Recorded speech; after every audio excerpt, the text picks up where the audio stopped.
Hello दोस्तों, crack UP board exam YouTube channel में स्वागत है। आज की ये वीडियो क्लास 12 हिंदी की बहुत ही ज़्यादा इम्पोर्टेंट वीडियो होने वाली है, क्योंकि आज एक और इम्पोर्टेंट निबंध इस वीडियो में हम देखेंगे। ठीक है, निबंध हमारा आतंकवाद समस्या एवं समाधान। कल हमने डाला था जनसंख्या वृद्धि पर। अगर आपने वो निबंध नहीं देखा तो जाकर देख लीजिए, लिंक डिस्क्रिप्शन बॉक्स में दे देंगे, हिंदी की प्लेलिस्ट, उसमें आपको ऐड मिल जाएगा। ठीक है, हम आपको टॉप 5 निबंध बताएंगे जो कि बोर्ड एग्जाम 2026 के लिए बहुत ही ज्यादा इम्पोर्टेंट है। अगर आप ये 5 निबंध तैयार कर लेते हैं, इसके बाहर आपका एक भी निबंध नहीं आएगा। ठीक है, 9 नंबर आपके हम कंप्लीट करवाएंगे। तो ये वीडियो बहुत ही ज्यादा इम्पोर्टेंट है। अगर आप इस चैनल पर नए हो तो चैनल को सब्सक्राइब करके इस वीडियो को लाइक कीजिए और नोटिफिकेशन बेल को ऑन कर लीजिए, क्योंकि जो भी इम्पोर्टेंट वीडियो आएंगे सबसे पहले आपके पास नोटिफिकेशन पहुंचेगा। तो चलिए बिना देरी करे इस वीडियो को स्टार्ट करते हैं।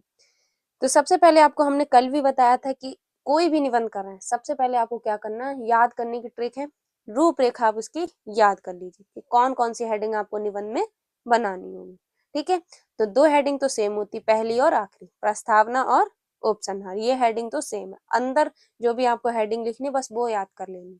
जैसे आतंकवाद का अर्थ क्या है, अगर आप बेरोजगारी लिख रहे हैं तो बेरोजगारी का अर्थ, जनसंख्या लिख रहे हैं तो जनसंख्या वृद्धि का अर्थ। ठीक है, तो जो भी लिख रहे हैं एक हेडिंग आप ये बना सकते हैं। अगर समस्या एवं समाधान है तो एक समस्या आतंकवाद की समस्या, दूसरा आतंकवाद का समाधान, और ये हमने बढ़ा ली कि भारत में आतंकवाद। ठीक है, तो ये 5 हेडिंग हमने इसमें कर ली। 4 आतंकवाद का अर्थ और आतंकवाद की समस्या, भारत में आतंकवाद और भारत आतंकवाद का समाधान। ठीक है, तो ये रूपरेखा आपको हर एक निबंध की याद कर लेनी, और उसके बाद जो भी लिख रहे हैं उसे आपको समझना रटना नहीं। ठीक है, समझना है कि क्या क्या हम लिख रहे हैं, आप भी बना बना के उसी टाइप से लिखना होगा। ठीक है, तो चलिए वीडियो को स्टार्ट करते हैं। सबसे पहले हेडिंग डालेंगे प्रस्तावना। क्या लिखेंगे, आतंकवाद एक गैर कानूनी प्रवृत्ति है। ठीक है, यह एक प्रकार की हिंसा है जो लोगों को गैर कानूनी और अन्य प्रकार से डराने की एक विधि है। बस इतना प्रस्तावना में आपको लिख देना। आप 1-2 लाइन और बढ़ाना चाहते हैं तो बढ़ा दीजिए। ठीक है, 3 से 4 लाइनें बस आपको लिखना है, इससे ज्यादा आपको नहीं लिखना। ठीक है, इसमें हमने सिर्फ 2 लाइनें ही लिखी हैं, आप चाहें तो और बढ़ा सकते हैं। ठीक है, अपनी भाषा में लिखने की कोशिश कीजिए, रटने की कोशिश मत कीजिए। बस आपको इस वीडियो में समझना है कि हमने किस टाइप से लिखा है, इस टाइप से ही आपको बोर्ड एग्जाम में लिखना होगा। ठीक है, तो क्या लिखा, आतंकवाद एक गैर कानूनी प्रवृत्ति है, यह एक प्रकार की हिंसा है जो लोगों को गैर कानूनी और अन्य प्रकार से डराने की एक विधि। ठीक है, इसके बाद दूसरी हेडिंग क्या डालेंगे, आतंकवाद का अर्थ। आतंकवाद का अर्थ होता है कि आतंक फैलाना या आतंकवाद को बढ़ावा देना। ठीक है, बस बना बना के बहुत ही इजी लिखना है। क्या लिखा, आतंकवाद का अर्थ होता है आतंक फैलाना या आतंकवाद को बढ़ावा देना। ठीक है, उसके बाद आतंकवाद एक प्रकार का हिंसात्मक गतिविधि है, अर्थात कुछ लोगों के समूह के द्वारा अन्यायपूर्ण और हिंसात्मक गतिविधियों को अंजाम देने की प्रक्रिया को आतंकवाद कहते हैं। ये होता है आतंकवाद का अर्थ। ठीक है, तो रटना नहीं, सिर्फ एक बार समझ लेना कि किस टाइप से हमने लिखा है। ठीक है, इसके बाद अगली हेडिंग है आतंकवाद की समस्या। अब आतंकवाद की समस्या क्या है, 2 से 3 लाइनें आपको लिखना है, ज्यादा नहीं लिखना। अब 9 नंबर का है। ठीक है, 9 नंबर का आपका निबंध आता है। ठीक है, इसमें आपको ज्यादा से ज्यादा 2 से 3 पेज भर देंगे। 3 पेज आप पूरे भर देंगे, आपको 9 नंबर मिल जाएंगे। अगर आपने 2.5 भी करा और अच्छी तरीके से लिखा है, एग्जामिनर को राइटिंग और लिखने का तरीका अच्छा लगा, तो वो आपको 9 नंबर पूरे दे देगा। हमने भी बोर्ड एग्जाम में जब हमने पेपर दिए थे तो हमने 2.5 पेज का निबंध लिखा था और हमें पूरे 9 नंबर मिले थे, और मेरे हिंदी में 100 में से 96 नंबर थे। तो बहुत ही इजीली आप भी 95 प्लस स्कोर कर पाएंगे आराम से। मेरे भी हिंदी में 96 थे। ठीक है, तो हमने ज्यादा बढ़ा चढ़ा के नहीं लिखा, बस लिखने का तरीका अच्छा रखा। तो मेन है आपको लिखने का तरीका आना चाहिए। ठीक है, ये नहीं कि आपने जैसे आतंकवाद की समस्या है पूरा आधा पन्ना छाप दिए कि आतंकवाद की समस्या से लेके, नहीं, कुछ मेन पॉइंट बता देना, बस हो गया। ये थोड़ी ना पूरा छाप रहे हेडिंग्स, बस हेडिंग वाइज अच्छा अच्छा बना के लिखिए, थोड़ा थोड़ा बताइए, ज्यादा नहीं, जितना हो सके उतना ही बताइए। ये नहीं पूरा छाप रहा है आतंकवाद की समस्या में आधा पेज छाप दिया, आतंकवाद का अर्थ आधा पेज छाप दिया, नहीं, जितना हो सके उतना कम लिखिए, अच्छा लगेगा। बस ये हेडिंग वाइज लिखिए तो ज्यादा अच्छा लगेगा। ठीक है, ठीक है, तो क्या लिखेंगे, आज लगभग समस्त विश्व में आतंकवाद सक्रिय है। ये आतंकवाद समस्त विश्व में राजनीतिक स्वार्थी की पूर्ति के लिए सार्वजनिक हिंसा और हत्याओं का सहारा ले रही है। ठीक है, ये क्या है, आतंकवाद की समस्या है। अब आपकी 3 हेडिंग्स क्लियर हो गई। ठीक है, 9 नंबर का ऐसे होता है, तो आप अगर 8 हेडिंग्स या 9 हेडिंग लिख दे रहे हैं तो आपको 9 नंबर मिल जाएंगे। ठीक है, हेडिंग वाइज लिखिए और बीच बीच में स्लोगन लिख दिया। ठीक है, तो स्लोगन से भी क्या होता है, अच्छा लगे। तो कोई भी निबंध याद कर रहे हो उससे रिलेटेड 1 या 2 स्लोगन भी आपको याद होने चाहिए, जिससे कि बीच में आप लिख सकें। फिलहाल यहाँ पे नहीं लिखा, हमने लास्ट में लिखा, अभी हम आपको बताएंगे इस टाइप के आपको स्लोगन लिखने होंगे बीच बीच। 2 आप तैयार कर लीजिए, 2 या 3, जिससे कि आप बीच बीच में निबंध लिख पाए। और 2 लिखेंगे तो 4 लाइनें आपकी कवर अप हो जाएंगी। ठीक है, तो 3 हेडिंग क्लियर होंगी। अब अगली हेडिंग है भारत में आतंकवाद। अब इसमें क्या लिखेंगे, स्वाधीनता के पश्चात भारत के विभिन्न भागों में अनेक आतंकवादी को मौत के घाट उतार दिया और इतना आतंक फैलाया कि अनेक अधिकारियों ने सेवा से त्यागपत्र दिए। बस इतना आपको लिख देना है। ठीक है, 1-2 लाइन आप बढ़ाना चाहें, आप 12th क्लास में आप अपनी भाषा में लिख सकते हैं। ठीक है, तो 1-2 लाइन अगर बढ़ाना चाहें तो बढ़ा सकते हैं। ऐसा नहीं कि हमने 3 लाइन लिखी तो आप भी 3 लाइन लिखिए, आप 4 भी लिख सकते हैं। ठीक है, 1 लाइन बढ़ा दें, अगर आपको लग रही है कि ये लाइन अच्छी है तो आप बढ़ा सकते हैं। ठीक है, इसके बाद है क्वेश्चन, अगली हेडिंग। ठीक है, हेडिंग है 5, 4 हेडिंग क्लियर हो चुकी है। अब 5वीं हेडिंग क्या है, आतंकवाद का समाधान। अब इसमें क्या लिखेंगे, आतंकवाद का समाधान एक जटिल प्रक्रिया है, इसके लिए विभिन्न स्तरों पर प्रयास करने की आवश्यकता है।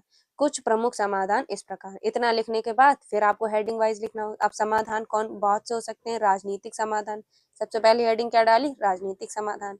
तो राजनीतिक अस्थिरता को दूर करना और सभी के साथ समान व्यवहार करना। ठीक है, राजनीतिक अस्थिरता को दूर करना और सभी के साथ समान व्यवहार करना, सबसे पहला तो ये है। उसके बाद दूसरी हेडिंग डाली, सामाजिक और आर्थिक समाधान। ठीक है, इसमें क्या लिखा, सामाजिक और आर्थिक असमानता को दूर करना और सभी के लिए समान अवसर प्रदान करना। ठीक है, 2 हेडिंग समाधान के अंदर हो गई। पहले हमने 2 लाइनें समाधान में लिखी, उसके बाद हेडिंग लिखी राजनीतिक समाधान, सामाजिक और आर्थिक समाधान। अब तीसरी हेडिंग है धार्मिक समाधान। अब इसमें क्या, धार्मिक कट्टरवाद को दूर करना और सभी धर्मों को समान मानना। धर्म के विरोध बहुत बातें होती हैं, ये मुस्लिम है, ये हिंदू है, ये कर रहा है, ये वो कर रहा है। ठीक है, तो ये क्या है, धार्मिक समाधान। धार्मिक कट्टरवाद को दूर करना और सभी धर्मों को सम्मान करना आवश्यक है। ठीक है, धार्मिक समाधान में ये लिख दिया। अब ये देखो 5वीं हेडिंग के अंदर 3 हेडिंग हमने और डाल दी। ठीक है, 5वीं हेडिंग में भी 2 लाइन लिखी, पहले आपको लिख के दिखाने, जैसे हमने लिखा आतंकवाद का समाधान एक जटिल प्रक्रिया, इसके लिए विभिन्न स्तरों पर प्रयास करने की आवश्यकता। कुछ प्रमुख समाधान इस प्रकार। अब इसकी 3 हेडिंग हमने लिखी, तो 5-3 8 हो गई। उसके बाद छठी हेडिंग मतलब नवी हेडिंग। ठीक है, तो 9 हेडिंग आपकी क्लियर हो गई।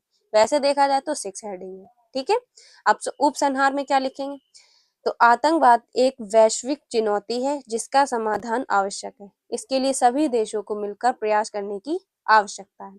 हमें राजनीतिक, सामाजिक, आर्थिक और धार्मिक स्तरों पर आतंकवाद के कारणों को करने की आवश्यकता है, तभी हम आतंकवाद से मुक्त विश्व का निर्माण कर सकते हैं। ठीक है, उपसंहार में आपको लास्ट में लिखना है कि क्या क्या हम कर सकते हैं। जैसे जनसंख्या वृद्धि कर रहे हैं तो उसके बारे में लिखना है कि हम क्या क्या कर सकते हैं। जब सब एक, जैसे आतंकवाद है, हमें क्या करना चाहिए, हमें राजनीतिक, सामाजिक, आर्थिक और धार्मिक स्तरों को आतंकवाद के कारणों को करने की आवश्यकता है। जब हम सभी देश मिलकर ये प्रयास करेंगे तभी ये सब काम हो पाए। तो उपसंहार में आपको इसका निष्कर्ष लिख देना है। ठीक है, कि क्या क्या लास्ट में निष्कर्ष निकला।